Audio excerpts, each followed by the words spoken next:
अस्सलाम वालेकुम जी आਇਆਂ ਨੂੰ ਪੰਜਾਬੀ ਤਬਸਰੇ ਦੇ ਵਿੱਚ। ਤੇ ਅੱਜ ਅਸੀਂ ਗੱਲ ਕਰਾਂਗੇ ਜਿਹੜਾ ਗਿਲਗਿਤ ਬਲਤਿਸਤਾਨ ਦੇ ਵਿੱਚ ਰੌਲਾ ਇਲੈਕਸ਼ਨ ਦਾ, ਕਿਆ ਇਹ ਹੋਣਾ ਚਾਹੀਦਾ ਹੈ ਜਾਂ ਨਹੀਂ ਹੋਣਾ ਚਾਹੀਦਾ। ਇਹਦੇ ਤੇ ਅਸੀਂ ਸਵਾਲ ਕਰਨੇ ਆ ਨਸੀਮ ਭਾਈ ਨੂੰ। ਜੀ अस्सलाम वालेकुम नसीम भाई। जी वालेकुम रहमतुल्लाहि व बरकातहू। ਸਰ ਕੀ ਰੌਲਾ ਪਿਆ ਗਿਲਗਿਤ ਬਲਤਿਸਤਾਨ ਦੇ ਵਿੱਚ ਇਲੈਕਸ਼ਨ ਦਾ? यार गिलगित बिल्तिस्तान च मैं तो 2023 ਦੇ 24 ਦਾ ਜਿਹੜਾ ਆਖਰ ਦਾ 24 ਦਾ ਸਟਾਰਟ ਦੁਬਾਰਾ ਯਾਦ ਆਉਂਦਾ ਪਿਆ, ਜਿਸ ਤਰ੍ਹਾਂ ਇੱਥੇ ਪੰਜਾਬ 'ਚ ਹੋਇਆ ਸੀ ਜਾਂ ਪੂਰੇ ਪਾਕਿਸਤਾਨ 'ਚ ਇਲੈਕਸ਼ਨ ਜਿਹੜਾ ਹੋਇਆ ਉਹ ਹੀ ਰਿਪੀਟ ਕਰੀ ਜਾ ਰਹੇ ਨੇ, ਉਹਦਾ ਹੀ ਦੁਬਾਰਾ ਜਿਹੜਾ ਸਿਸਟਮ ਕਰ ਰਹੇ ਨੇ। ਅਤੇ ਮੇਰੇ ਖਿਆਲ 'ਚ ਤੇ ਕਰਨਾ ਜ਼ਰੂਰੀ ਨਹੀਂ ਹੈ। ਜਿਹਦੀ ਹੁਣ ਮਿਸਾਲ ਤੌਰ 'ਤੇ ਉਹਨਾਂ ਦੀ ਖੈਬਰ ਪਖਤੂਨਖਵਾ ਦੀ ਹਕੂਮਤ ਹੈ PTI ਦੀ, ਅਤੇ ਕੀ ਉਹਨਾਂ ਨੇ ਤੁਹਾਡਾ ਨੁਕਸਾਨ ਕਰ ਲਿਆ, ਕੀ ਪੜ੍ਹ ਲੈਣ? ਉਹ ਆਪ ਉਹਦੇ ਫਸੇ ਪਏ ਨੇ, ਉਹਨਾਂ ਦੇ ਆਪਸ 'ਚ ਬੜੇ ਰੋਲੇ ਬਣ ਗਏ ਨੇ ਹੁਣ ਆਪਸ 'ਚ, ਅਤੇ ਉੱਥੇ ਵੀ ਬਣਾਉਣ ਤੋਂ ਜੇ ਬਣਦੀ ਹੈ ਤਾਂ ਤੁਸੀਂ ਕਿਸੇ ਬੰਦੇ ਨੂੰ ਜ਼ਬਰਦਸਤੀ ਨਹੀਂ ਉਹਨੂੰ ਕਹਿ ਸਕਦੇ, ਔਰ ਇਨਸਾਨ ਦੀ ਫਿਤਰਤ 'ਚ ਜਿਸ ਚੀਜ਼ ਤੋਂ ਮਨਾ ਕਰੋਗੇ ਉਹਨੂੰ ਕਰਨਾ ਹੈ। ਇਹ ਤਾਂ ਤੁਸੀਂ ਸਮਝੋ ਕਿ ਸਾਰਿਆਂ ਨੂੰ ਕਹਿ ਰਹੇ ਕਿ PTI ਨੂੰ ਹੀ ਵੋਟ ਪਾ ਦਿਓ, ਜਾਂ ਮਤਲਬ ਪਤਾ ਨਹੀਂ ਇੱਥੇ ਨਾ ਕੋਲੋਂ ਜਿਸ ਤਰ੍ਹਾਂ ਇੱਥੇ ਪੰਜਾਬ 'ਚ ਤਾਂ ਇਹਨਾਂ ਕੋਲ ਲੈ ਸੀ, ਇਹਨਾਂ ਬਲਾ ਨਹੀਂ ਸੀ ਨਾ PTI ਤੇ ਆਜ਼ਾਦਾਨਾ ਇਲੈਕਸ਼ਨ ਲੜੇ ਨੇ ਜਿਤਨੇ ਵੀ ਸਨ ਪੰਜਾਬ 'ਚ, ਪਾਕਿਸਤਾਨ ਪੂਰੇ 'ਚ। ਅਤੇ ਮੈਨੂੰ ਲੱਗਦਾ ਉੱਥੇ ਵੀ ਉਹੀ ਕੰਮ ਕਰ ਰਹੇ ਨੇ ਜਿਸ ਤਰ੍ਹਾਂ ਬਾਕੀਆਂ ਨੂੰ ਸਾਰਿਆਂ ਨੂੰ ਹੱਕ ਜਮਹੂਰੀਅਤ ਦੇ ਵਿੱਚ ਬਿਲਾਵਲ ਗਿਆ, ਨੂਨ ਲੀਗ ਦੇ ਵੀ ਸਾਰੇ ਗਏ ਨੇ, ਅਤੇ ਉੱਥੇ ਇਹਨਾਂ ਨੂੰ ਵੀ ਹੱਕ ਮਿਲਣਾ ਚਾਹੀਦਾ, ਆਪਣੇ ਜਾ ਕੇ ਜਲਸੇ ਕਰਨ, ਆਪਣਾ ਮੁੱਦਾ ਦੱਸਣ। ਹਾਲਾਂਕਿ ਜੇ ਕੰਪੇਅਰ ਕੀਤਾ ਜਾਏ ਨਾ, ਮੈਂ ਨਹੀਂ ਗਿਆ ਖੈਬਰ ਪਖਤੂਨਖਵਾ 'ਚ, ਲੇਕਿਨ ਪੰਜਾਬ ਫਿਰ ਵੀ ਉਸ ਤੋਂ ਬਿਹਤਰ ਹੈ ਮੇਰੇ ਖਿਆਲ 'ਚ। ਹਾਲਾਂਕਿ ਬਹੁਤ ਕਰਪਸ਼ਨ ਹੈ ਹਰ ਜਗ੍ਹਾ 'ਤੇ, ਪੰਜਾਬ 'ਚ ਵੀ ਅਤੇ ਖੈਬਰ ਪਖਤੂਨਖਵਾ 'ਚ ਵੀ, ਲੇਕਿਨ ਪੰਜਾਬ 'ਚ ਫਿਰ ਵੀ ਬਹੁਤ ਤਰੱਕੀ ਨਜ਼ਰ ਆਉਂਦੀ। ਤੁਸੀਂ ਇਹ ਚੀਜ਼ਾਂ ਦਾ ਮੁਆਵਜ਼ਾ ਕਰਾਓ, ਲੋਕਾਂ ਨੂੰ ਵਿਖਾਓ, ਲੋਕਾਂ ਨੂੰ ਕਹੋ ਕਿ ਆਓ ਤੁਸੀਂ ਪੰਜਾਬ 'ਚ ਵੇਖੋ, ਪੰਜਾਬ ਨੂੰ ਸ਼ਾਇਦ ਤੁਸੀਂ ਉੱਧਰ ਭੇਜੋਗੇ, ਜਾਓ ਅਸੀਂ ਵੇਖ ਕੇ ਆਓ, ਠੀਕ ਹੈ ਨਾ। ਤਰੱਕੀ ਤੁਸੀਂ ਕਿਹਨੂੰ ਕਹਿ ਰਹੇ ਹੋ?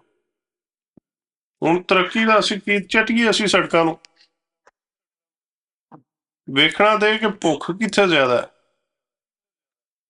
ਗੁਰਬਤ ਜਿਹੜੀ ਉਹ ਪੰਜਾਬ 'ਚ ਜ਼ਿਆਦਾ ਜੇ। ਉਹ ਸਾਡਾ ਆਬਾਦੀ ਵੀ ਤੁਹਾਡੀ ਹੁਣ ਸਾਰੇ ਸੂਬੇ ਮਿਲਾ ਲਓ ਤੇ ਸਰ ਕਸ਼ਮੀਰ ਅਤੇ ਤੁਹਾਡੇ ਸਿਸਟਮ ਵੀ ਜ਼ਿਆਦਾ ਨੇ, ਅਤੇ ਉਹ ਪੰਜਾਬ 'ਚ ਬਣਦਾ ਹੈ। ਉਹ ਗੁਰਬਤ ਦਾ ਮਸਲਾ ਹੱਲ ਤਾਂ ਹੋਣਾ ਜੇ ਜਿਸ ਤੁਸੀਂ ਆਪਣੇ ਜਿਹੜਾ ਕਿਸਾਨ ਹੈ ਨਾ ਉਹਦੇ ਨਾਲ ਸਪੋਰਟ ਨਾਲ ਖੜੇ ਹੋ ਗਏ ਤਾਂ, ਠੀਕ ਹੈ ਨਾ। ਜਿਸ ਤੱਕ ਇਹ ਮਸਲਾ ਹੱਲ ਨਹੀਂ ਹੋਏਗਾ ਤੁਹਾਡਾ ਤੁਸੀਂ ਛੱਡੋ ਕਿਸਾਨ ਨੂੰ ਇਹ ਫਿਲਹਾਲ। ਹੁਣ ਬਿਲਾਵਲ ਨੇ ਬਿਆਨ ਦਿੱਤਾ ਕਿ ਤੁਸੀਂ ਫਾਰਮ 40 ਲਿਆਓਗੇ ਤੇ ਮੈਂ 45 ਜੀ ਤੇ ਮੈਂ ਫਾਰਮ 47 ਲੈਵਾਂਗਾ। ਇਹ ਕੀ ਗੱਲ ਕੀਤੀ ਯਾਰ? ਵੈਸੇ ਉਹਨੂੰ ਪੁੱਛੇ ਬਿਲਾਵਲ, ਵੈਸੇ ਐਸਾ ਨਹੀਂ ਚਲੀਆਂ ਮਾਰਦਾ ਰਹਿੰਦਾ ਕਿ ਬਣਦੀ ਹਕੂਮਤ 47 ਦੀ ਜੇ, ਠੀਕ ਹੈ ਨਾ। ਇਹ ਤਾਂ ਸ਼ੁਗਲ ਹੀ ਬਣ ਗਿਆ ਨਾ ਹੁਣ, 47 ਬਣ ਗਏ। 47 ਦੇ ਬਗੈਰ ਹਕੂਮਤ ਨਹੀਂ ਬਣ ਸਕਦੀ ਕਿਸੇ, ਜਾਂ ਕੋਈ ਬੰਦਾ ਜਿੱਤ ਨਹੀਂ ਸਕਦਾ। ਜਿਹੜਾ ਫਾਈਨਲ ਡਿਸੀਜਨ ਹੈ ਨਾ, ਨਹੀਂ ਮੇਰੀ ਗੱਲ ਸੁਣੋ ਨਾ, ਹੁਣ ਤੁਹਾਨੂੰ ਮੈਂ ਸਕੂਲ ਦੇ ਲੈ ਜਾਂਦਾ, ਇੱਕ ਹੁੰਦਾ ਟੀਚਰ ਪੇਪਰ ਚੈੱਕ ਕਰਦਾ, ਠੀਕ ਹੈ। ਤੁਸੀਂ ਬੱਚੇ ਨੇ ਪੇਪਰ ਦੇ ਦਿੱਤੇ ਨੇ, ਟੀਚਰ ਨੇ ਚੈੱਕ ਕਰਦੇ, ਨੰਬਰ ਲਾ ਦਿੱਤੇ ਨੇ, ਠੀਕ ਹੈ ਨਾ। ਉਹ ਸਮਝੋ 45 ਹੈ, ਜਿਤਨੇ ਵੀ ਤੁਹਾਡੇ ਹੁੰਦੇ ਨੇ ਨਾ ਪੋਲਿੰਗ ਬੂਥ, ਜਿਤਨੇ ਵੀ ਇਲੈਕਸ਼ਨ ਵਾਲੇ ਦਿਨ ਬਣੇ ਹੁੰਦੇ ਨੇ ਜਿੱਥੇ ਵੋਟ ਪਾਉਂਦੇ ਜਾ ਕੇ, ਉੱਥੇ ਜਿਤਨੇ ਪੋਲਿੰਗ ਏਜੰਟ ਹੁੰਦੇ ਨੇ ਉਹ ਰਿਟਰਨਿੰਗ ਅਫਸਰ ਬੰਦਾ ਇੱਕ ਬੈਠਾ ਹੁੰਦਾ ਗਵਰਨਮੈਂਟ ਦੀ ਤਰਫੋਂ, ਉਹਨੂੰ ਜਮ੍ਹਾਂ ਕਰਾਉਂਦੇ ਨੇ ਕਿ ਜੀ ਅਸੀਂ ਇਸ ਬੰਦੇ ਨੂੰ ਇੰਨੇ ਵੋਟ ਬਣਾਏ ਨੇ। ਉਹਨੇ ਜਿਤਨੇ ਵੀ ਜਿਤਨੇ ਵੀ ਤੁਹਾਡੇ ਵੀ ਏਜੰਟ ਹੁੰਦੇ ਨੇ, ਮਿਸਾਲ ਹਰ ਪਾਰਟੀ ਦਾ ਆਪਣਾ ਏਜੰਟ, ਉਹ ਆਪਣੇ ਨੰਬਰ ਲਿਖ ਲੈਂਦਾ ਕਿ ਸਾਡੇ ਇੱਥੋਂ ਇਤਨੇ 100 ਇਤਨੇ 1000 ਵੋਟ ਸੀ, ਠੀਕ ਹੈ ਨਾ। ਤੁਸੀਂ ਆਪਣੀ ਵੋਟਾਂ ਲਿਖ ਲਈਆਂ ਨੇ। ਉਹ ਜਿਹੜੇ ਰਿਟਰਨਿੰਗ ਅਫਸਰ ਹੈ ਉਹਨੇ ਜਾ ਕੇ ਜਿੱਥੇ ਵੀ ਤੁਹਾਡਾ ਤਹਿਸੀਲ ਦੇ ਵਿੱਚ ਦਫ਼ਤਰ ਬਣਿਆ ਹੁੰਦਾ ਉੱਥੇ ਜਾ ਕੇ, ਮੋਸਟਲੀ 2 ਤਹਿਸੀਲਾਂ ਦਾ ਹੁੰਦਾ ਹੈ, ਅਤੇ ਉੱਥੇ ਜਾ ਕੇ ਪਿੰਡਾਂ ਦੀ ਅਤੇ ਸ਼ਹਿਰਾਂ ਦੀ ਕੀ ਜਗ੍ਹਾ ਹੁੰਦੀ ਹੋਣੀ, ਕਿਉਂਕਿ ਬਹੁਤ ਵੱਡੇ ਰਕਬਾ ਹੁੰਦਾ ਅਤੇ ਆਬਾਦੀ ਜ਼ਿਆਦਾ ਹੁੰਦੀ ਹੈ। ਰਕਬਾ ਥੋੜ੍ਹਾ ਅਤੇ ਆਬਾਦੀ ਜ਼ਿਆਦਾ ਹੁੰਦੀ ਹੈ। ਸ਼ਹਿਰ ਪਿੰਡਾਂ ਦੇ ਵਿੱਚ ਰਕਬਾ ਜ਼ਿਆਦਾ ਹੁੰਦਾ ਅਤੇ ਆਬਾਦੀ ਘੱਟ ਹੁੰਦੀ, ਫੈਲੇ ਹੁੰਦੇ ਨਾ। ਤਾਂ ਉਹਨੇ ਜਿਤਨਾ ਆਪਣਾ ਫਾਰਮ ਹੈ ਨਾ, ਜਿਹੜਾ ਰਿਟਰਨਿੰਗ ਅਫਸਰ ਨੇ ਜਮ੍ਹਾਂ ਕਰਾਉਣਾ, ਉਹਨੂੰ ਫਾਰਮ 45 ਕਹਿੰਦੇ ਨੇ, ਠੀਕ ਹੈ। ਅਸਲ 'ਚ ਤਾਂ ਇਹਦੇ 'ਤੇ ਹੀ ਫੈਸਲਾ ਹੋਣਾ ਚਾਹੀਦਾ। ਹੁਣ 47 ਦੀ ਕੀ ਕਾਰਵਾਈ ਹੈ? 47 ਜਿਹੜਾ ਇਲੈਕਸ਼ਨ ਕਮਿਸ਼ਨ ਕੋਲ ਜਿਹੜਾ ਇਹ ਰਿਜ਼ਲਟ ਜਾਣਾ ਹੈ ਨਾ, ਠੀਕ ਹੈ ਨਾ, ਇਲੈਕਸ਼ਨ ਕਮਿਸ਼ਨ ਨੇ ਫਿਰ ਉਹਦੇ 'ਤੇ ਫੈਸਲਾ ਕਰਨਾ ਜਿਤਨਾ ਉਹਦੇ ਕੋਲ ਹੈ। ਹੁਣ ਇਹਦੇ ਵਿੱਚ ਕੀ ਕਾਰਵਾਈ ਪੈ ਰਹੀ ਹੈ ਕਿ ਐਬਸੈਂਟੀ ਬੈਲਟ, ਹੁਣ ਤੁਹਾਨੂੰ ਇਹ ਲਫ਼ਜ਼ ਨਹੀਂ ਸੁਣਿਆ ਹੋਣਾ, ਇੱਥੇ ਤਾਂ ਰਹਿੰਦੇ ਚਲੋ ਸੁਣਿਆ ਹੋਗਾ ਅਮਰੀਕਾ 'ਚ, ਲੇਕਿਨ ਪਾਕਿਸਤਾਨ 'ਚ ਕਿਸੇ ਨੂੰ ਨਹੀਂ ਪਤਾ ਹੋਣਾ ਕਿ ਐਬਸੈਂਟੀ ਬੈਲਟ ਕੀ ਹੈ। ਐਬਸੈਂਟੀ ਬੈਲਟ ਇਹ ਹੈ ਕਿ ਤੁਸੀਂ ਗੌਰਮੈਂਟ ਦੀ ਕੋਈ ਮੁਲਾਜ਼ਮਤ ਕਰਦੇ ਹੋ, ਕਿਧਰੇ ਉਸ ਦਿਨ ਵੋਟ ਨਹੀਂ ਪਾ ਸਕਦੇ ਹੋ, ਜਾਂ ਤੁਹਾਡੀ ਇਲੈਕਸ਼ਨ ਡਿਊਟੀ ਲੱਗੀ ਹੈ, ਟੀਚਰ ਹੋ ਜਾਂ ਜਿੱਧਰ ਵੀ ਹੋ, ਤੁਸੀਂ ਉਸ ਦਿਨ ਇਲੈਕਸ਼ਨ ਵਾਲੇ ਦਿਨ ਵੋਟ ਨਹੀਂ ਪਾ ਸਕਦੇ। ਤੁਸੀਂ ਗੌਰਮੈਂਟ ਨੂੰ ਐਡਵਾਂਸ ਰਿਕੁਐਸਟ ਕਰਦੇ ਹੋ ਕਿ ਮੈਨੂੰ ਵੋਟਿੰਗ ਜਿਹੜਾ ਦੇਖੋ ਨਾ, ਜਿਸ ਤਰ੍ਹਾਂ ਇਹ ਫਾਰਮ ਹੈ, ਇਸ ਤਰ੍ਹਾਂ ਦਾ ਮੈਨੂੰ ਫਾਰਮ ਭੇਜੋ ਕਿ ਮੈਂ ਵੋਟ ਪਾਉਣੀ ਹੈ। ਜਿਹੜਾ ਉਹ ਫਾਰਮ ਤੁਹਾਨੂੰ ਐਡਵਾਂਸ ਆ ਜਾਏਗਾ, ਠੀਕ ਹੈ ਜੀ। ਉਸ ਫਾਰਮ 'ਤੇ ਤੁਸੀਂ ਵੋਟ ਪਾ ਕੇ ਮੇਲ ਕਰੋਗੇ, ਯਾਨੀ ਕਿ ਡਾਕ ਦੇ ਜ਼ਰੀਏ ਭੇਜੋਗੇ, ਉਹ ਜਾਏਗਾ। ਉਹ ਫਿਰ ਟੋਟਲ ਹੋਣਗੇ ਪਲੱਸ 45 ਦੇ ਵਿੱਚ ਜਿਹੜਾ ਹੈ ਤੇ ਫਿਰ 47 ਦੇ ਰਿਜ਼ਲਟ ਆਉਂਦਾ ਹੈ ਤੇ ਹਕੂਮਤ 47 ਤੇ ਹੀ ਬਣਨੀ ਜੇ। ਤੁਸੀਂ ਇਹ ਜਿਹੜਾ ਹੁਣ ਤਾਂ ਸ਼ੁਗਲ ਹੀ ਬਣ ਗਿਆ ਨਾ ਕਿ ਫਾਰਮ 47 ਤੇ ਵਾਕਈ ਹਕੂਮਤ 47 ਦੀ ਬਣਦੀ ਹੈ, ਲੇਕਿਨ ਉਹਨਾਂ ਨੇ ਫਾਰਮ 47 ਨੇ ਜੋ ਕੀਤਾ ਹੈ ਉਹ ਗਲਤ ਕੀਤਾ ਹੈ ਕਿ ਉਹਦੇ ਵਿੱਚ ਜਿਹੜਾ ਨਾ ਉਸ ਦਿਨ ਜਿਹੜਾ ਅਗਲਾ ਦਿਨ ਸੀ ਇਲੈਕਸ਼ਨ ਤੋਂ 9 ਫਰਵਰੀ ਵਾਲੇ ਦਿਨ ਉਹ ਸੁਬਹ ਜਾ ਕੇ ਉਹਨਾਂ ਨੇ ਫਿਰ ਠੱਪੇ ਲਾਏ ਨੇ ਤੇ ਉਹ ਫਾਰਮ ਭਰੇ ਨੇ ਐਕਸਟਰਾ। ਹਾਲਾਂਕਿ ਉਹ ਬੜਾ ਆਸਾਨੀ ਨਾਲ ਚੈੱਕ ਹੋ ਸਕਦਾ ਹੈ। ਤੁਸੀਂ ਪਤਾ ਨਹੀਂ ਮੌਕਾ ਮਿਲੇ ਪਾਕਿਸਤਾਨ ਵੋਟ ਪਾਉਣ ਦਾ ਕਿ ਨਹੀਂ, ਤੁਸੀਂ ਇਸ ਤਰ੍ਹਾਂ ਵੀ ਵੋਟ ਆਮ ਬੰਦੇ ਵੀ ਨਹੀਂ ਪੈ ਜਾਂਦਾ, ਉਹਦਾ ਰਿਕਾਰਡ ਹੁੰਦਾ। ਤੇ ਪਹਿਲਾਂ ਤਾਂ ਜਾਣਾ ਹੈ, ਜਿਹੜਾ ਤੁਹਾਡਾ ਆਪਣਾ ਪੋਲਿੰਗ ਏਜੰਟ ਬੈਠਾ ਹੁੰਦਾ ਤੁਹਾਡੀ ਪਾਰਟੀ ਦਾ, ਤੁਸੀਂ ਉਹਦੇ ਕੋਲ ਜਾਣਾ, ਤੁਸੀਂ ਉਹਦੇ ਕੋਲੋਂ ਆਪਣਾ ਸਾਰਾ ਬਾਇਓਡਾਟਾ ਪੁੱਛਣਾ ਕਿ ਮੇਰਾ ਕਿਹੜਾ ਹਲਕਾ ਹੈ, ਕਿੱਥੇ ਹੈ, ਕੀ ਸਾਰਾ ਹਿਸਾਬ ਤੇ ਉਹ ਦੱਸੇਗਾ ਜਾਓ ਜੀ। ਫਿਰ ਉਹ ਜਿਹੜੇ ਬੈਠੇ ਹੁੰਦੇ ਨੇ ਤੁਹਾਡਾ ਸ਼ਨਾਖਤੀ ਕਾਰਡ 'ਤੇ ਲੈ ਕੇ ਉਸ ਪਰਚੀ ਨਾਲ ਮੈਚ ਕਰਨਗੇ। ਫਿਰ ਤੁਹਾਡਾ ਰਸੀਦ 'ਤੇ ਨੰਬਰ ਪੂਰਾ ਲਿਖਿਆ ਹੁੰਦਾ ਇਸ ਤਰ੍ਹਾਂ ਕਿ ਇਹ ਤੁਹਾਡਾ ਸ਼ਨਾਖਤੀ ਕਾਰਡ ਨੰਬਰ ਹੈ। ਫਿਰ ਉਹਨੇ ਤੁਹਾਨੂੰ ਵੇਖ ਕੇ ਤੁਹਾਡਾ ਸ਼ਨਾਖਤੀ ਕਾਰਡ ਮੈਚ ਕਰਕੇ ਉਹਨੇ ਇਸ ਤਰ੍ਹਾਂ ਲੈਣ ਬਾਅਦ ਹੀ ਤੁਹਾਡਾ ਸਾਈਨ ਅੰਗੂਠਾ ਉਹਦੇ ਉੱਤੇ ਕਰਾ ਦੇਣਾ, ਉਹਦੇ ਨਾਲ ਹੀ ਜਗ੍ਹਾ ਬਣੀ ਹੁੰਦੀ ਹੈ, ਠੀਕ ਹੈ। ਫਿਰ ਤੁਸੀਂ ਅੱਗੇ ਜਾਓਗੇ, ਤੁਹਾਨੂੰ ਫਾਰਮ ਮਿਲ ਜਾਏਗਾ, ਫਿਰ ਜੋ ਅੰਦਰ ਭੇਜਣਗੇ ਉੱਥੇ ਤੁਸੀਂ ਅੰਦਰ ਜਾਓਗੇ, ਖੁਦ ਹੀ ਤੁਸੀਂ ਜਾਣਾ, ਹੋਰ ਕੋਈ ਬੰਦਾ ਤੁਹਾਡਾ ਨਹੀਂ ਜਾ ਸਕਦਾ, ਨਾ ਫੋਨ ਵੀ ਅਲਾਊਡ ਨਹੀਂ ਹੁੰਦਾ ਉਸ ਪੂਰੇ ਖਾਤੇ ਦੇ ਅੰਦਰ। ਤੁਸੀਂ ਅੰਦਰ ਜਾਣਾ, ਮਸ਼ੀਨ ਦੇ ਕੋਲ ਜਾ ਕੇ ਆਪਣੇ ਜਿਹੜਾ ਵੀ ਉਹਦੇ ਸਾਹਮਣੇ ਟਿਕ ਮਾਰਕ ਕਰਨਾ ਜਿਹਨੂੰ ਵੀ ਵੋਟ ਪਾਉਣੀ ਹੈ। ਯੂਜੂਲੀ ਤੁਹਾਡਾ ਆਪਣਾ ਇੱਕ ਪਾਰਟੀ ਦੇ ਸਾਈਨ ਹੁੰਦਾ ਹੈ, ਤਾਂ ਹੀ ਤਾਂ 2024 'ਚ ਫਰਵਰੀ 8 ਦੇ ਇਲੈਕਸ਼ਨ 'ਚ PTI ਕੋਲੋਂ ਬੈਟ ਛੀਨ ਲਿਆ ਸੀ। ਐਸੇ ਨੂੰ ਨਿਸ਼ਾਨ ਦੇ ਦਿੱਤੇ ਨੇ ਕਿ ਇੱਕ ਨਿਸ਼ਾਨ ਹੋ ਵੀ ਨਹੀਂ, ਲੋਕਾਂ ਨੂੰ ਕਨਫਿਊਜ਼ ਕਰਨ ਵਾਸਤੇ ਕਿ ਪਤਾ ਨਾ ਲੱਗੇ, ਲੇਕਿਨ ਲੋਕਾਂ ਨੇ ਫਿਰ ਵੀ ਕਰਾ ਕੇ ਅੱਜ ਕੱਲ੍ਹ ਲੋਕਾਂ ਨੂੰ ਬੁੱਢੇ ਬਜ਼ੁਰਗਾਂ ਨੂੰ ਵੀ ਸ਼ਊਰ ਆ ਗਏ, ਬੱਚੇ ਤਾਂ ਚਲੋ ਜਵਾਨ ਨੂੰ ਤਾਂ ਪਤਾ ਹੀ ਹੁੰਦਾ ਹੈ।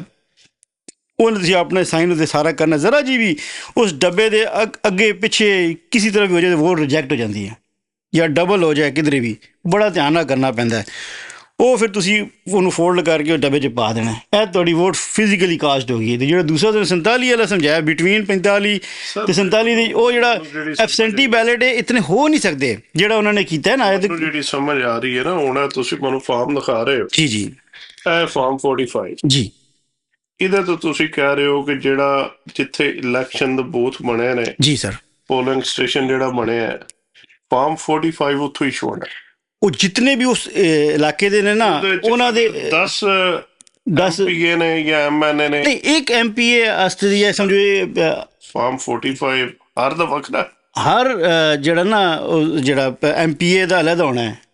ਨਹੀਂ, ਉਹ ਤਾਂ 2 ਪੇਪਰ ਹੋ ਗਏ ਨਾ, ਇੱਕ MNA ਦੀ ਲਿਸਟ ਹੋ ਗਈ, MPA ਦੀ ਹੋ ਗਈ, ਜਿਸ ਤਰ੍ਹਾਂ ਵੋਟ 2 ਦੇ ਵਕਤ। ਜੀ ਬਿਲਕੁਲ, ਮਿਸਾਲ ਦੇ ਤੌਰ ਤੇ MPA ਦਾ ਜੀ ਇਹਦੇ ਤੇ ਜਿਤਨੇ ਵੀ MPA ਉੱਥੋਂ ਉਸ ਪੋਲਿੰਗ ਤੋਂ ਇਲੈਕਸ਼ਨ ਲੜ ਰਹੇ ਨੇ ਸਾਰਿਆਂ ਦੀ ਲਿਸਟ, ਹਾਂ 1 2 3 4 ਐਸੇ ਡਿਸਾਈਡ ਹੁੰਦਾ ਹੈ। ਸਾਰੇ ਜਿੱਤਦੇ ਨੇ, ਹਰ ਦੇ ਅੱਗੇ ਜਿੰਨਾ ਵੋਟ ਨਿਕਲਦਾ ਉਹ ਲਿਖਿਆ ਜਾਂਦਾ ਹੈ। ਬਿਲਕੁਲ, ਕਿ ਨੂਨ ਦਾ ਇੰਨਾ, ਲਾਮ ਦਾ ਇੰਨਾ, ਕਾਫ ਦਾ ਮੀਮ। ਜੀ ਬਿਲਕੁਲ। ਹੁਣ ਇਹ ਪੇਪਰ ਜਿਹੜਾ ਉੱਥੇ ਏਜੰਟ ਹੈ ਨੂਨ ਦਾ, ਤੇ ਉਹਨੂੰ ਪਤਾ ਕਿ ਸਾਡੇ ਉਹ ਲਿਖ ਲੈਂਦੇ ਨੇ, ਬਕਾਇਦਾ ਆਪਣਾ ਕੋਲ ਰਿਕਾਰਡ ਰੱਖ ਲੈਂਦੇ ਨੇ।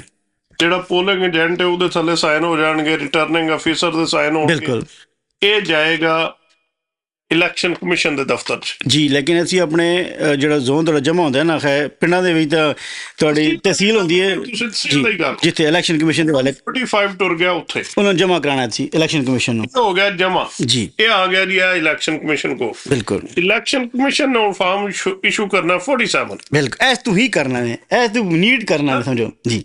ਹੁਣ ਜਿਹੜਾ ਇਹਦੇ ਤੇ ਰਿਜ਼ਲਟ ਆਇਆ ਉਹ ਰਿਜ਼ਲਟ ਇਹਦੇ ਤੇ ਆ ਜਾਣਾ।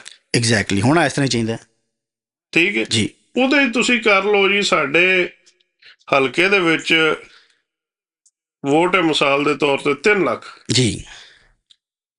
ਕਿੰਨੇ ਕੁ ਤੁਸੀਂ ਆਪਣੇ ਬੰਦੇ ਵੇਖੇ ਨੇ ਜਿਹੜੇ ਸਰਕਾਰੀ ਨੌਕਰੀਆਂ ਕਰਦੇ ਨੇ ਤੇ ਇੰਨਾ ਐਫਰਟ ਕਰਕੇ ਤੇ ਫਾਰਮ ਲੈ ਕੇ ਤੇ ਵੋਟ ਭੇਜਦੇ ਨੇ? ਸਰ ਜੀ, ਇਹ ਤਾਂ 99% ਲੋਕਾਂ ਨੂੰ ਪਤਾ ਹੀ ਨਹੀਂ ਹੋਣਾ ਕਿ ਇਹ ਕੀ ਸ਼ੈ ਹੈ। Not even 1%। ਬਿਲਕੁਲ, ਉਹੀ ਸੇਮ ਉਧਰੋਂ ਰਿਜ਼ਲਟ ਚੁੱਕ ਕੇ ਇੱਥੇ ਆ ਜਾਣਾ। ਬਿਲਕੁਲ, ਹੁਣ ਇਹਦੇ ਤੇ ਵੋਟ ਹੈ ਨੂਨ ਲੀਗ ਦਾ 10,000 ਜੀ, ਪੀਪਲ ਪਾਰਟੀ ਦਾ 8,000। ਹੁਣ ਇਹਦੇ ਤੇ ਉਹ ਸੇਮ ਨਹੀਂ ਆ ਰਿਹਾ, ਉਹ 1,10,000 ਬਣ ਗਿਆ ਇੱਥੇ ਆ ਕੇ, ਜਿਹੜਾ 1,10,000 ਸੀ ਉਹ ਜਦੋਂ ਇਹਦੇ ਤੇ 1,10,000 ਹੋਇਆ ਤੇ ਫਿਰ ਉਹ ਤਾਂ ਫਾਰਮ 47 ਵਾਲੇ ਨਾ 45 ਤੇ ਰਿਜੈਕਟ ਹੋ ਗਿਆ ਨਾ। ਐਗਜ਼ੈਕਟਲੀ, ਲੇਕਿਨ ਇੱਕ ਹੋਰ ਨਾ, ਇਸ ਤੋਂ ਬਿਲਾਵਲ ਭੁੱਟੋ ਨੇ ਜਿਹੜਾ ਕਿਹਾ ਉਹਦੇ ਤੋਂ ਮੈਨੂੰ ਇਹੀ ਸਮਝ ਆਈ ਹੈ ਕਿ ਉਹ ਇਹ ਕਹਿ ਰਿਹਾ ਨੂਨ ਲੀਗ ਨੂੰ, ਕਿਉਂਕਿ ਮੁਕਾਬਲਾ ਤਾਂ ਉਹਨਾਂ ਦੋ ਦਾ ਹੀ ਹੈ ਨਾ ਜੀ, ਉਹ ਨੂਨ ਲੀਗ ਨੂੰ ਇਹ ਕਹਿ ਰਹੇ ਨੇ ਕਿ ਤੁਸੀਂ ਫਾਰਮ 45 ਲੈ ਆਇਓ ਤੇ ਅਸੀਂ 47 ਲੈ ਰਹਾਂਗੇ। ਬਕੌਲ ਉਹਦੇ ਜੋ ਉਹਨੇ ਬਿਆਨ ਦਿੱਤਾ ਇਹਦਾ ਮਤਲਬ ਹੈ ਕਿ ਕੋਈ ਤੇ ਪਾਵਰ ਬੈਠੀ ਹੈ ਜਿਹੜੀ 47 ਇਸ਼ੂ ਕਰ ਰਹੀ ਹੈ ਜੀ। ਔਰ ਉਹਦੀ ਵਜ੍ਹਾ ਹੈ ਕਿ ਤੁਸੀਂ ਇਲੈਕਸ਼ਨ ਕਮਿਸ਼ਨ ਨੇ ਪਤਾ ਨਹੀਂ ਕਿਤਨੇ ਲੱਖ ਕਰੋੜ ਅਰਬਾਂ ਨਾ ਆਪਣੇ ਬੰਦੇ ਦੇ ਵੰਡ ਦਿੱਤਾ ਪੈਸਾ, ਉਹਨਾਂ ਨੇ ਇਸ਼ੂ ਕੀਤਾ ਕਿ ਤੁਸੀਂ ਬਹੁਤ ਅੱਛੀ ਕਾਰਕਰਦਗੀ ਕਰ ਰਹੇ ਹੋ ਸਰ। ਉਹ ਇਸ ਇਲੈਕਸ਼ਨ ਤੋਂ ਪਹਿਲਾਂ ਹੀ ਵੰਡਦੇ ਨੇ ਉਹਨੂੰ ਛੱਡ ਕਿ ਸਾਰੇ ਖੁਸ਼ ਰਹਿਣ ਔਰ ਕੰਮ ਕਰਨ। ਇੱਕ ਮਿੰਟ ਲਈ ਉਹਨੂੰ ਛੱਡ ਦਿਓ। ਜੀ ਜੀ। ਹੁਣ ਜਿਹੜੀ ਪ੍ਰੋਬਲਮ ਆ ਰਹੀ ਹੈ, ਮੇਰਾ ਸਵਾਲ ਇਹ ਆ ਰਿਹਾ ਕਿ ਇਹਦਾ ਮਤਲਬ ਹੈ ਕਿ ਕੋਈ ਉੱਤੇ ਉਹ ਕੀ ਕਹਿੰਦੇ ਸੀ ਯਾਰ, ਇਹਨਾਂ ਨੇ ਨਾਂ ਦਿੱਤਾ ਸੀ ਨੂੰ ਲਈ ਖਲਾਈ ਮਖਲੂਕ। ਖਲਾਈ ਮਖਲੂਕ। ਇਹਦਾ ਮਤਲਬ ਹੈ ਕਿ ਉੱਤੇ ਖਲਾਈ ਮਖਲੂਕ ਮੌਜੂਦ ਹੈ ਜਿਹੜੀ 47 ਦਿੰਦੀ ਹੈ। ਬਿਲਕੁਲ। ਬਲਾਵਲ ਦੀ ਗੱਲ ਤੋਂ ਜੋ ਨਿਕਲਦਾ ਰਿਜ਼ਲਟ ਉਹ ਤੇ ਇਹੀ ਨਿਕਲਦਾ ਨਾ ਜੀ। ਉਹਨੇ ਕਨਫਰਮ ਕਰ ਦਿੱਤਾ, ਮੋਹਰ ਲਾ ਦਿੱਤੀ ਕਿ ਜਿਹੜਾ 24 ਦਾ ਇਲੈਕਸ਼ਨ ਹੈ ਉਹਦੇ ਖਲਾਈ ਮਖਲੂਕ ਆਈ, ਉਹਨੇ ਆ ਕੇ 47 ਸਾਡੇ ਹੱਥ ਫੜਾਇਆ, ਅਸੀਂ ਇਲੈਕਸ਼ਨ ਜਿੱਤ ਗਏ। ਬਿਲਕੁਲ, ਇਸ 'ਚ ਕੋਈ ਸ਼ੱਕ ਨਹੀਂ ਹੈ। ਇਸ 'ਚ ਹੁਣ ਤਾਂ ਖੁਦ ਬੋਲ ਰਹੇ ਨੇ ਨਾ, ਔਰ ਜਿਹੜੇ ਹਾਰ ਗਏ ਨੇ ਉਹ ਵੀ ਕਹਿੰਦੇ ਨੇ ਕਿ ਸਾਨੂੰ ਨਹੀਂ ਹਰਾਏਗਾ। ਉਹ ਜਿਨ੍ਹਾਂ ਨੇ ਤਕਰੀਰ ਰਾਤ ਨੂੰ ਕਰਤੀ ਨਾ, ਸੁਬਾਹ ਹੋਣ ਦਾ ਇੰਤਜ਼ਾਰ ਨਹੀਂ ਕੀਤਾ, ਉਹ ਫਿਰ ਹਾਰ ਹੀ ਟਿਕੇ ਰਹੇ ਨੇ। ਵਰਨਾ ਜਿਹੜੇ ਚੁੱਪ ਰਹੇ ਨੇ ਨਾ, ਉਹ ਸੁਬਾਹ 9 ਤੋਂ 10 ਦੇ ਦਰਮਿਆਨ ਉਹਨਾਂ ਦਾ ਕੰਮ ਕਲੀਅਰ ਹੋਇਆ ਹੈ, ਠੀਕ ਹੈ ਨਾ। ਸੁਬਾਹ ਸਵੇਰੇ 7 ਵਜੇ ਕੰਮ ਸ਼ੁਰੂ ਹੋਇਆ ਅਤੇ 10 ਵਜੇ 10:15 ਵਜੇ ਤੱਕ ਉਹਨਾਂ ਨੂੰ ਕਲੀਨ ਚਿਟ ਮਿਲ ਗਈ ਕਿ ਤੁਸੀਂ ਜਿੱਤ ਗਏ ਹੋ। ਰਾਤ ਨੂੰ ਤਾਂ ਡਿਸਾਈਡ ਹੋ ਕੇ ਬਸ ਸ਼ੁਕਰ ਹੈ ਤਕਰੀਰ ਨਹੀਂ ਕੀਤੀ। ਜਿਹੜੇ 47 ਤੇ ਬਣੇ ਨੇ, ਜਿੱਤੇ ਨੇ, ਜਿਹੜੇ 45 ਤੇ ਹਾਰ ਗਏ ਸਨ। ਜਿਨ੍ਹਾਂ ਕੋਲ ਮੇਰਾ ਨੌਲੇਜ ਹੈ, ਮੈਂ ਜਾ ਕੇ ਬੰਦੇ ਨੂੰ ਮਿਲਿਆ, ਗੱਲਬਾਤ ਕੀਤੀ ਹੈ, ਪੁੱਛਿਆ, ਮੈਨੂੰ ਤਾਂ ਇਹੀ ਸਮਝ ਆਈ ਹੈ। ਜੇ ਮੈਂ ਗਲਤ ਹਾਂ ਤੇ ਲਾਈਕ ਸ਼ੇਅਰ ਕੋ ਸਾਨੂੰ ਕਮੈਂਟ ਕਰਕੇ ਦੱਸੋ ਕਿ ਬਈ ਤੁਸੀਂ ਇਹ ਗਲਤ ਕਹਿ ਰਹੇ ਹੋ। ਲੇਕਿਨ ਅਸੀਂ ਕੋਈ ਫੈਸਲਾ ਨਹੀਂ ਦੇ ਰਹੇ। ਨਹੀਂ, ਮੈਂ ਤਾਂ ਇਨਫੋਰਮੇਸ਼ਨ ਦੇ ਮੁਤਾਬਿਕ ਕਹਿ ਰਿਹਾ ਨਾ। ਇਨਫੋਰਮੇਸ਼ਨ ਉੱਤੇ ਤੇ ਗੱਲ ਕਰ ਰਹੇ ਹਾਂ। ਜਿਹੜਾ ਹੁਣ ਬਲਾਵਲ ਨੇ ਮੈਂ ਬਾਰ-ਬਾਰ ਬਲਾਵਲ ਤੇ ਆ ਰਿਹਾ ਕਿਉਂਕਿ ਉਹਨੇ ਤੁਹਾਡੀ ਜਿਹੜਾ ਸ਼ੱਕ ਸੀ ਉਹਨੇ ਕਨਫਰਮ ਕਰਾਤਾ, ਉਹਨੇ ਕਿਹਾ ਬਿਆਨ ਦੇ ਦਿੱਤਾ ਨਾ ਕਿ ਤੁਸੀਂ ਫਾਰਮ 45 ਲੈ ਆਇਓ, ਮੈਂ ਫਾਰਮ 47 ਲੈਵਾਂਗਾ। ਬਿਲਕੁਲ। ਇਹਦਾ ਮਤਲਬ ਹੈ ਕਿ ਖਲਾਈ ਮਖਲੂਕ ਮੌਜੂਦ ਹੈ ਜਿਹੜੀ ਫਾਰਮ 47 ਦਿੰਦੀ ਹੈ। ਹੁਣ 47 ਉਹਨੂੰ ਲੱਭਣਾ ਜਿਹੜਾ ਬੂਟ ਪਾਲਿਸ਼ ਅੱਛਾ ਕਰਦਾ, ਜੋ ਪਾਕਿਸਤਾਨ ਦੇ ਵਿੱਚ ਚੱਲ ਰਿਹਾ ਹੈ। ਬਿਲਕੁਲ। ਇਹਦਾ ਮਤਲਬ ਹੈ ਕਿ ਉੱਥੇ ਸਿਰਫ 2 ਹੀ ਜਮਾਤਾਂ ਨੇ ਜਿਨ੍ਹਾਂ 'ਚ ਇਲੈਕਸ਼ਨ ਹੋ ਰਿਹਾ, ਉਹ ਹੀ ਨੂਰਾ ਕੁਸ਼ਤੀ ਕਰ ਰਹੇ ਨੇ, ਉਹ ਹੀ ਸਿਸਟਮ ਨੂੰ ਹੋਲਡ ਕੀਤਾ ਉਹਨਾਂ ਨੇ, ਤੇ ਉਹ ਹੀ 45 ਤੇ 47 'ਚ ਖੇਡ ਰਹੇ ਨੇ। ਤੀਸਰੀ ਜਮਾਤ ਦਾ ਤਾਂ ਨਾ ਹੀ ਕੋਈ ਨਹੀਂ। ਬਿਲਕੁਲ। ਫਿਲਹਾਲ ਤੇ ਕਦੇ ਰਾਜ਼ੀ ਜਾਂਦੇ ਨੇ, ਇੱਕ ਹੋ ਜਾਂਦੇ ਨੇ, ਇੱਕ ਦੂਜੇ ਦੇ ਖਿਲਾਫ ਉੱਥੇ ਬਿਆਨ ਦੇ ਰਹੇ ਨੇ। ਇਹ ਨੂਰਾ ਕੁਸ਼ਤੀ ਹੈ ਨਾ, ਆਪਸ 'ਚ ਡਰਾਮੇਬਾਜ਼ੀ ਹੈ ਨਾ, ਆਵਾਮ ਨੂੰ ਬੇਵਕੂਫ ਬਣਾ ਰਹੇ ਨੇ। ਹੁਣ ਮੈਂ ਅਗਲੇ ਦਿਨ ਵੇਖ ਰਿਹਾ ਸੀ ਕਿ ਉਹਨਾਂ ਨੇ ਗਿਲਗਿਤ ਬਲਤਿਸਤਾਨ ਦੇ ਵਿੱਚ ਬੰਦਿਆਂ ਦੇ ਉੱਥੋਂ ਜਿਹੜੇ ਯੰਗ ਮੁੰਡੇ ਨੇ ਨਾ, ਜੀ ਜੀ, ਉਹਨਾਂ ਦੇ ਵੋਟ ਹੀ ਚੇਂਜ ਕਰ ਛੱਡੇ ਨੇ। ਹਾਂ, ਦੂਰ ਭੇਜਦੇ ਨੇ ਤੁਹਾਨੂੰ ਲੱਭਦੇ ਹੀ ਨਹੀਂ ਉਸ ਦਿਨ। ਤੁਹਾਨੂੰ ਉਹ ਲੱਭ ਹੀ ਨਹੀਂ ਰਹੇ, ਉਹ ਹੁਣ ਹੀ ਨਹੀਂ ਲੱਭ ਰਹੇ। ਬਿਲਕੁਲ। ਬੜੇ ਤੇ ਐਸੇ ਨੇ ਜਿਨ੍ਹਾਂ ਦਾ ਵੋਟ ਰਜਿਸਟਰਡ ਹੀ ਨਹੀਂ ਆ ਰਿਹਾ। ਇਹ ਗਲਤ ਚੀਜ਼ਾਂ ਨੇ ਯਾਰ। ਇੱਕ ਮੇਰੀ ਗੱਲ ਸੁਣੋ, ਇਤਨਾ ਲੱਖਾਂ ਕਰੋੜਾਂ ਬਲਕਿ ਕਰੋੜਾਂ ਅਰਬਾਂ ਰੁਪਏ ਲਾਉਣ ਦੀ ਕੀ ਜ਼ਰੂਰਤ ਹੈ? ਇਹੀ ਕੰਮ ਕਰ ਰਹੇ ਤੇ 4 ਬੰਦੇ ਫੜ ਕੇ ਆਪ ਹੀ ਬਿਠਾ ਦਿਓ। ਨਹੀਂ, ਕੌਣ ਪੁੱਛਣ ਵਾਲਾ ਹੈ? ਖਾਨ ਨੂੰ ਕਦੋਂ ਲਾਇਆ ਸੀ ਇਹਨਾਂ ਨੇ? 2022 ਗਲਬਨ ਸੀ। 22 ਦੇ ਵਿੱਚ ਗਿਆ। 22 ਤੋਂ ਲੈ ਕੇ ਹੁਣ 26 4 ਸਾਲ ਹੋ ਗਏ ਨੇ। ਤੁਸੀਂ ਖੁਦ ਸੋਚੋ ਕਿ ਤੁਹਾਡੀ ਇਤਨੀ ਕੁ ਕਾਰਕਰਦਗੀ ਹੈ ਕਿ ਅੱਜ ਵੀ ਤੁਹਾਨੂੰ ਫਾਰਮ 45 ਔਰ 47 ਲੈਣੇ ਪੈ ਰਹੇ ਨੇ। 47 ਲੈਣੇ ਪੈ ਰਹੇ ਨੇ, 47 ਨਹੀਂ ਮਿਲ ਰਿਹਾ, ਰਿਜੈਕਟ ਹੋ ਰਹੇ ਹੋ। 45 ਵਾਲਾ ਹਾਰ ਰਿਹਾ ਨਾ ਜੀ, ਜੋ ਬਲਾਵਲ ਦਾ ਰਿਜ਼ਲਟ ਕੱਢੀਏ ਤੇ। ਬਿਲਕੁਲ। ਕਿ ਉਹ ਅੱਜ ਵੀ ਖਲਾਈ ਮਖਲੂਕ ਵੱਲ ਵੇਖ ਰਿਹਾ ਕਿ ਅਸੀਂ 47 ਲੈ ਕੇ ਤੇ ਜਿੱਤ ਜਾਵਾਂਗੇ। ਕੱਲ ਨੂੰ ਜਿਹੜੇ ਜਨਰਲ ਇਲੈਕਸ਼ਨ ਆਉਣਗੇ ਤੇ ਫਿਰ ਇਹਨਾਂ ਨਾਲ ਕੀ ਹੋਏਗੀ? ਅਗਰ ਫਿਰ ਕੰਮ ਹੋਏਗਾ ਨਾ ਹੋਈ ਤੇ ਫਿਰ ਤੇ ਇਹ ਕੁਝ ਹੀ ਹੋਣਾ ਨਾ। ਬਿਲਕੁਲ। 47 ਫਿਰ ਇਹਨਾਂ ਅਰਬਾਂ ਰੁਪਏ ਲਾਉਣ ਦਾ ਕੀ ਫਾਇਦਾ ਜੇ ਤੁਸੀਂ ਕੋਈ ਫਾਇਦਾ ਹੀ ਬੰਦ ਕਰੋ। ਜਿਸ ਤਰ੍ਹਾਂ ਚੱਲਦਾ ਪਿਆ ਵੈਸੇ ਵੀ ਵੇਖੋ, ਆਪਣਾ ਡਿਸਾਈਡ ਕਰ ਲਓ। ਬਿਲਕੁਲ। ਕਿ ਅਸੀਂ ਫਾਰਮ 47 ਕਿਹਨੂੰ ਦੇਣਾ, ਉਹਦੇ ਹੱਥ ਫੜਾਓ ਕਿ ਭਾਈ 47 ਜੇ ਇਹ ਤੁਹਾਡੇ ਤੇ ਇਹ ਤੁਹਾਡੇ ਨੇ, ਤੇ ਕੋਈ ਮਤ ਬਣਾ ਕੇ ਆਪੋਜੀਸ਼ਨ ਬਣਾ ਕੇ ਉੱਥੇ ਪਾ ਦਿਓ। ਕੋਈ ਪੁੱਛਣ ਵਾਲਾ ਵੀ ਨਹੀਂ ਹੈ। ਪੁੱਛਣਾ ਕਿੰਨੇ ਨੇ? ਬਲਕਿ ਇੱਕ ਛੋਟੀ ਜਿਹੀ ਮੈਨੂੰ ਇੱਕ ਸਵਾਲ ਤੁਹਾਨੂੰ ਪੁੱਛਣ ਦੀ ਇਜਾਜ਼ਤ ਦਿਓ ਤਾਂ। ਹੁਣ ਤਾਂ 2 ਬਲਕਿ 2 ਪੰਜਾਬ 'ਚ MP ਨੇ, 2 MNAs ਨੇ ਗਾਲਬਨ। ਉਹ ਇੱਕ ਤਾਂ ਖਵਾਜਾ ਸਾਦ ਰਫੀਕ ਨੇ ਤੇ ਇੱਕ ਖਵਾਜਾ ਦੂਸਰੇ ਕਿਹੜੇ ਨੇ ਜੀ, ਆਸਫ ਸਾਹਿਬ ਤਾਂ ਬਲਕਿ ਰੋਜ਼ ਚੀਖ ਰਹੇ ਨੇ ਕਿ ਉਹ 80 ਲੱਖ ਰੁਪਏ ਰਿਸ਼ਵਤ ਦੇਣੀ ਪੈ ਗਈ ਉਹਨਾਂ ਨੂੰ। 80,000 ਰਿਸ਼ਵਤ ਦੇਣੀ ਪੈ ਗਈ ਉਹਨਾਂ ਦੇ ਬੰਦੇ ਨੂੰ, ਉਹਨਾਂ ਦੀ ਸਿਫਾਰਿਸ਼ ਦੇ ਮੁਤਾਬਕ। ਵੀ ਉਹਨਾਂ ਨੇ ਸਿਫਾਰਿਸ਼ ਵੀ ਕੀਤੀ, ਸਭ ਕੁਝ ਕੀਤਾ ਹੈ, ਅਤੇ ਉਹਨਾਂ ਦੀ ਵੀ ਦਾਲ ਨਹੀਂ ਗਲ ਰਹੀ ਹੈ। ਔਰ ਉਹਨਾਂ ਦੇ ਕਹਿੰਦੇ ਮੇਰੇ ਜਿੱਥੇ ਲਾਜਲ 'ਚ ਰਹਿ ਰਹੇ ਬੂਹੇ ਬਾਰੀਆਂ ਹਰ ਚੀਜ਼ ਟੁੱਟੀ ਭੱਜੀ ਪਈ ਹੈ। ਮੀਡੀਆ ਵਾਲਿਆਂ ਨੂੰ ਕਹਿ ਰਹੇ ਕਿ ਤੁਸੀਂ ਗੁਜ਼ਾਰਿਸ਼ ਕਰੋ ਅਤੇ ਦੂਸਰਾ ਜਿਹੜੇ ਨੇ ਉਹ ਵੀ ਰੋ ਰਹੇ ਨੇ, ਖਵਾਜਾ ਸਾਦ ਰਫੀਕ ਸਾਹਿਬ ਵੀ, ਮੈਨੂੰ ਇਹਨਾਂ ਨੇ ਗਿਲਗਿਤ ਬਲਤਿਸਤਾਨ ਨਹੀਂ ਜਾਣ ਦਿੱਤਾ। ਅਤੇ ਇਹ ਦੋ ਐਮ ਪੀਜ਼ ਨੇ ਪੰਜਾਬ 'ਚ, ਉਹ ਵੀ ਨਹੀਂ ਇਹ ਐਮ ਨੇ ਨਾ ਦੋ ਪੰਜਾਬ 'ਚ ਐਮ ਪੀਜ਼ ਨੇ ਵੀ, ਉਹ ਤੁਹਾਨੂੰ ਬਾਅਦ 'ਚ ਮੈਂ ਉਹਦੇ ਬਾਰੇ 'ਚ ਗੱਲ ਕਰਦਾ। ਪਹਿਲਾਂ ਇਹਨਾਂ ਨੂੰ ਦੱਸੋ ਕਿ ਇਹ ਕੀ ਹੈ। ਡਰਾਮੇਬਾਜ਼ੀ ਖਾਜਾ ਆਸਫ ਦਾ ਮੈਂ ਸੁਣਿਆ ਜੀ, ਉਹਦੇ ਡਰਾਮੇਬਾਜ਼ੀ ਕਰ ਰਿਹਾ। ਇਹ ਸਿਰਫ ਇੱਕ ਨੋਟ ਦੇ ਰਹੇ ਨੇ ਕਿ ਕੱਲ੍ਹ ਨੂੰ ਜਦੋਂ ਸਾਡੇ ਉੱਤੇ ਨਾ ਕੋਈ ਰਵੇ ਤੇ ਅਸੀਂ ਆਵਾਮ ਨੂੰ ਦੱਸ ਸਕੀਏ ਜੀ ਸਾਡੇ ਨਾਲ ਵੀ ਇਹੀ ਕੋਈ ਹੁੰਦਾ ਰਿਹਾ। ਠੀਕ ਹੈ, ਮੇਰਾ ਇਮਰਾਨ ਖਾਨ ਨਾਲ ਵੀ ਇਖਤਲਾਫ ਇਹੀ ਹੈ ਕਿ ਉਹਨੇ ਅਗਰ ਪਹਿਲੇ ਦਿਨ ਤੋਂ ਫੌਜ ਉਹਦੀ ਨਹੀਂ ਸੀ ਸੁਣ ਰਹੀ ਤਾਂ ਉਹਨੂੰ ਪਹਿਲੇ ਦਿਨ ਹੀ ਦੱਸਣਾ ਚਾਹੀਦਾ ਸੀ ਕਿ ਫੌਜ ਨਹੀਂ ਸੁਣ ਰਹੀ।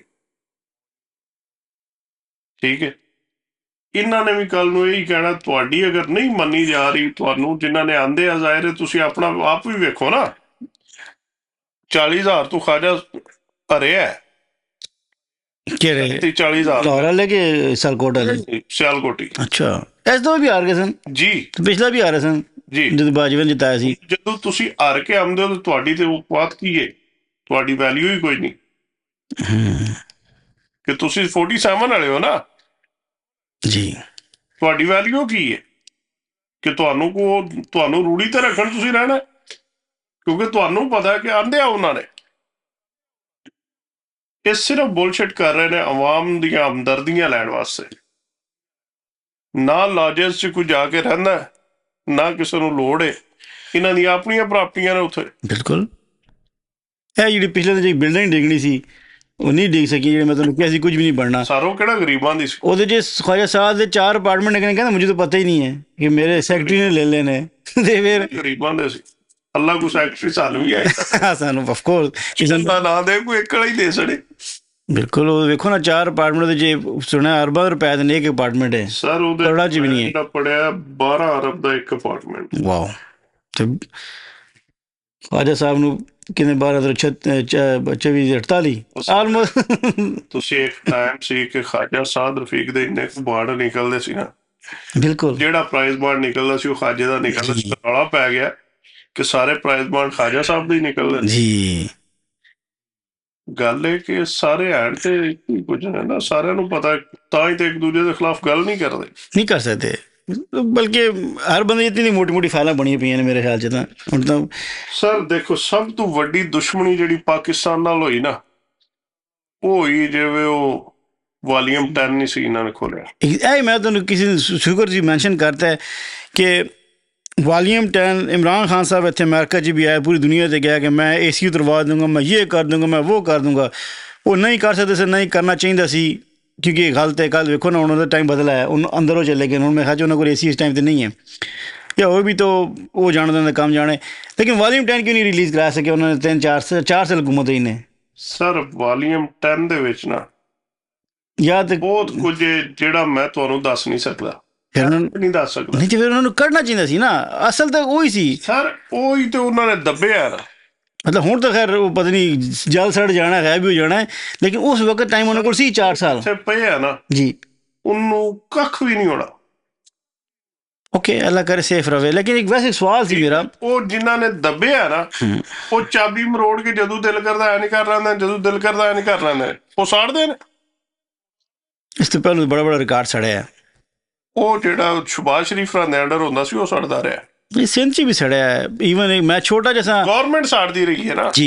ਇੱਕ ਮੈਂ ਛੋਟਾ ਜਿਹਾ ਤੇ ਇੱਥੇ ਕੋਈ ਕਰਪਸ਼ਨ ਦਾ ਸੀਨ ਪੀਪਲਸ ਪਾਰਟੀ ਦੇ ਖਿਲਾਫ, ਤਾਂ ਉਹਨਾਂ ਨੇ ਉੱਥੇ ਵੀ ਅੱਗ ਲਵਾ ਦਿੱਤੀ ਸੀ। ਬੈਕ ਇਨ 93 ਦੀ ਗੱਲ ਹੈ। ਉਹ ਇੰਡੀਅਨ ਮੂਵੀ ਇੱਕ ਸੁਲੇਮਾਨ ਖਾਨ ਦੀ, ਤੇ ਉਹਦੇ ਵਿੱਚ ਉਹ CM ਜਿਹੜਾ ਨਾ ਉਹ ਕਰਪਟ ਹੁੰਦਾ।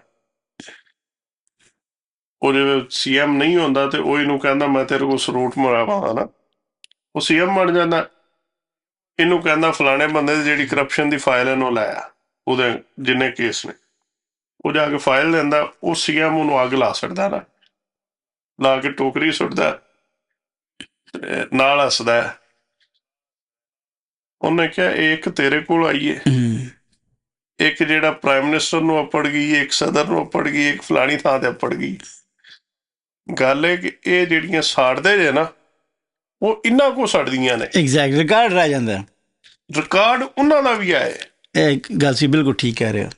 ਇਹਨਾਂ ਨੂੰ ਇਸ ਚੀਜ਼ ਦਾ ਸ਼ਊਰ ਹੀ ਨਹੀਂ, ਸਮਝ ਹੀ ਨਹੀਂ ਕਿ ਇਹ ਸਾਡੇ ਰਿਕਾਰਡ ਕਿੱਥੇ ਕਿੱਥੇ ਨੇ। ਨਹੀਂ, ਕਈ ਸੁਣਿਆ ਨੈਬ ਦੀ ਬੇਸਮੈਂਟ ਜਾ ਕੇ ਉੱਥੇ ਸਾਰਾ ਰਿਕਾਰਡ ਸਾੜਨ, ਲੇਕਿਨ ਰਿਕਾਰਡ ਮੌਜੂਦ ਹੈ। ਸਰ ਰਿਕਾਰਡ ਕੋਈ ਉਹਦੀ ਇੱਕ ਕਾਪੀ ਤੇ ਹੈ ਹੀ ਨਹੀਂ। ਰਿਕਾਰਡ ਜਿੱਥੇ ਹੋਣਾ ਚਾਹੀਦਾ ਉੱਥੇ ਮੌਜੂਦ ਹੈ। ਇੰਡੀ ਤੇ ਨਹੀਂ ਨਾ ਅਗਲੇ 60 ਵਾਰੀ ਕਹਿੰਦੇ ਉਹ ਸਟੈਂਡ ਅਪ ਤੇ ਸਿਟ ਡਾਊਨ। ਬਿਲਕੁਲ, ਅੱਛਾ 4-5 ਦਫਾ ਕਰੀਏ ਤੇ ਫਿਰ ਬੰਦਾ ਥੱਕ ਜਾਂਦਾ ਹੈ।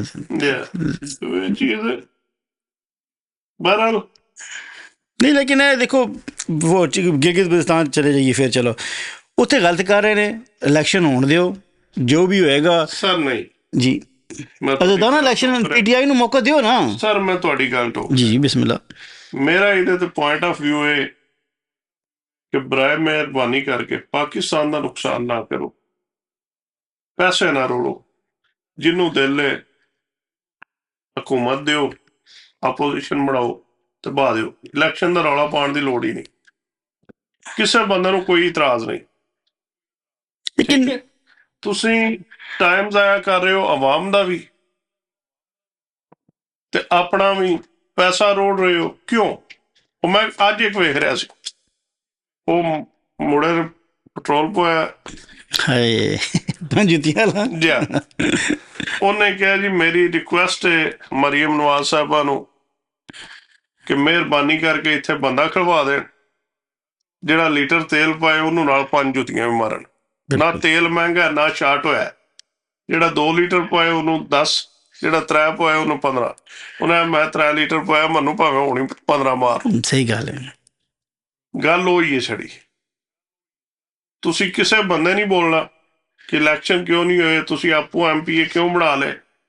ਤੁਸੀਂ ਸਿਰਫ ਜੁੱਤੀਆਂ ਦਾ ਬੰਦੋਬਸਤ ਕਰੋ, ਉਸ ਆਵਾਮ ਨੂੰ ਲੋੜ ਉਹਦੀ ਹੈ, ਤੇ ਪੈਸਾ ਜ਼ਾਇਆ ਨਾ ਕਰੋ, ਨਾ ਰੋ। ਲੇਕਿਨ ਮੈਨੂੰ ਲੱਗਦਾ ਹੈ ਕਿ ਯੂਰਪ ਵਾਲਿਆਂ ਨੂੰ ਜ਼ਿਆਦਾ ਸ਼ੌਕ ਹੈ ਕਿ ਤੁਹਾਡੇ ਮੁਲਕ ਜਮਹੂਰੀਅਤ ਹੋਣਾ ਚਾਹੀਦੀ, ਉਹਨਾਂ ਨੂੰ ਸੈਟਿਸਫਾਈਡ ਕਰਨ ਵਾਸਤੇ ਇਹ ਸਭ ਕੁਛ ਹੋ ਰਿਹਾ। ਅਮਰੀਕਾ ਨੂੰ ਤਾਂ ਕੋਈ ਪਰਵਾਹ ਨਹੀਂ, ਤੁਸੀਂ ਖੁਦ ਹੀ ਬਣੇ ਰਹੋ ਸਭ ਕੁਛ 100 ਸਾਲ। ਯੂਰਪ ਦੀ ਸੁਣਦਾ ਕੌਣ ਜੀ? ਜੋ ਥੋੜ੍ਹਾ ਬਹੁਤ ਕੋਈ ਉਹਨਾਂ ਦਾ ਕੋਈ ਪੈਸੇ ਦੇਣਾ ਜਾਂ ਟਰੇਡ ਹੋਣਾ ਜਾਂ ਕੁਝ ਹੋਣਾ, ਉਹਨਾਂ ਨੂੰ ਅੱਖ 'ਚ ਮਤਲਬ ਜਿਹੜਾ ਨਾ, ਹਾਲਾਂਕਿ ਹੋਰ ਬਿਜ਼ਤੀ ਹੁੰਦੀ ਹੈ ਸਾਰਾ ਕੁਝ ਕਰਾ ਕੇ, ਇਹ ਦੁਨੀਆ ਦੇ ਖਬਰਾਂ ਜਾਣਦੀਆਂ ਨੇ। ਬਲਕਿ ਉੱਥੇ ਤਾਂ ਉਹ ਬੜੇ ਗਲਤ ਨਾਅਰੇ ਮਾਰ ਰਹੇ ਨੇ, ਉੱਥੇ ਦੀ ਆਵਾਮ ਜਿਹੜੀ ਕਸ਼ਮੀਰ ਦੀ ਅਤੇ ਗਿਲਗਿਤ ਬਲਤਿਸਤਾਨ ਦੀ। ਉਹ ਇਹ ਗਲਤ ਗੱਲ ਹੈ, ਇਸ ਵਾਰ ਗੱਲ ਚੱਲ ਪਵੇ ਕੰਟਰੋਲ ਕਰਨਾ ਮੁਸ਼ਕਿਲ ਹੋ ਜਾਂਦਾ ਹੈ। ਮੈਂ ਬਾਰ-ਬਾਰ ਕਹਿ ਰਿਹਾ ਕਿ ਤੁਸੀਂ ਆਵਾਮ ਨੂੰ ਨਾ ਜ਼ਿਆਦਾ ਤੰਗ ਕਰੋ, ਨਾ ਛੇੜੋ। ਜਵਾਨ ਜਿਹੇ ਹੱਥ 'ਚੋਂ ਨਿਕਲ ਗਏ ਫਿਰ ਨਹੀਂ, ਉੱਥੇ ਤੁਸੀਂ ਪਤਾ ਨਹੀਂ ਨਾਅਰੇ ਸੁਣੇ ਨੇ ਕਿ ਨਹੀਂ ਸੁਣੇ, ਬੜੇ ਮਤਲਬ ਉਹ ਦੁੱਖ ਦੇ ਨਾਲ ਗਲਤ ਨਾਅਰੇ ਮਾਰ ਰਹੇ ਨੇ। ਮੈਂ ਤਾਂ ਇਹੀ ਲਫ਼ਜ਼ ਇਸਤੇਮਾਲ ਕਰਾਂਗਾ। ਜੋ ਕੀ ਮਾਰ ਰਹੇ ਤੁਸੀਂ, ਮੈਨੂੰ ਲਿੱਤਰ ਮਾਰੀ ਹੋ ਤੇ ਮੈਂ ਨਾਅਰੇ ਵੀ ਨਾ ਮਾਰਾਂ, ਫਿਰ ਜੋ ਵੀ ਹੈ। ਲੇਕਿਨ ਮੈਨੂੰ ਤਾਂ ਤੁਹਾਨੂੰ ਕੋਈ ਸਮਝ ਆਇਆ ਤਾਂ ਪਲੀਜ਼ ਸਾਨੂੰ ਕਮੈਂਟਸ ਕਰੋ, ਸਾਡੀ ਸਮਝ ਤੋਂ ਕੰਮ ਬਾਹਰ ਹੈ। ਮੈਂ ਤਾਂ ਬਿਲਾਵਲ ਨੇ ਗੱਲ ਕੀਤੀ 45 ਲੈ ਆਓ ਤਾਂ ਅਸੀਂ 47 ਲੈਵਾਂਗੇ। ਉੱਥੋਂ ਲੱਗਾ ਕਿ ਖਲਾਈ ਮਖਲੂਕ ਉੱਤੇ ਹੈ ਜਿਹੜੀ 47 ਦਿੰਦੀ ਹੈ, ਤਾਂ ਪਲੀਜ਼ ਕੋਈ ਸਾਡੇ ਵਾਸਤੇ ਵੀ 47 ਹੈ ਤੇ ਇੱਕ ਅੱਧਾ ਸਾਨੂੰ ਵੀ ਦੇ ਛੱਡੋ, ਅਸੀਂ ਤੇ ਇੱਥੇ ਜੱਬ ਗਿਆ ਮਜ਼ਦੂਰੀ ਕਰ ਕਰਕੇ। ਤੇ ਅਗਰ ਕੋਈ ਗੱਲ ਮਾੜੀ ਲੱਗੀ ਹੋਏ ਤਾਂ ਮਾਜ਼ਰਤ, ਲਾਈਕ ਸ਼ੇਅਰ ਔਰ ਸਬਸਕ੍ਰਾਈਬ ਕਰੋ, ਕਮੈਂਟਸ ਕਰੋ। ਅੱਲਾ ਹਾਫਿਜ਼। ਅੱਲਾ ਹਾਫਿਜ਼ ਜੀ।